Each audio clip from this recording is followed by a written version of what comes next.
Во судскиот процес против 16-мината од детонатор, денеска одбрана даваше правнишниот сопруг на пратеничката Бети Кузмановска, Горан Кузмановски. Тој ги негираше сите обвиненија, меѓу кои и тоа за пронајдениот пиштол во неговата куќа, за кој немал дозвола, а кој му бил наследство од дедо му.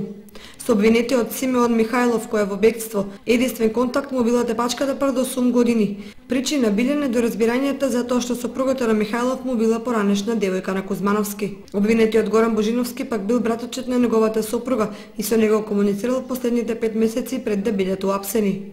Во обвинението стои дека Кузмановски го предупредил Божиновски да ги сменат телефоните затоа што ги преслушкуваат.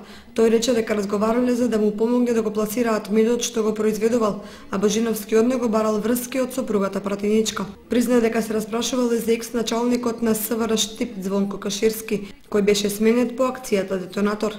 Сакал да дојде до него бидејќи неговото семејство имало фирми и магазини, па сакал службено да се поврзе со нив за медот и животното осигурување со кое работел. Судскиот процес на детонатор продолжи со давање одбрана на преостанатите обвинети.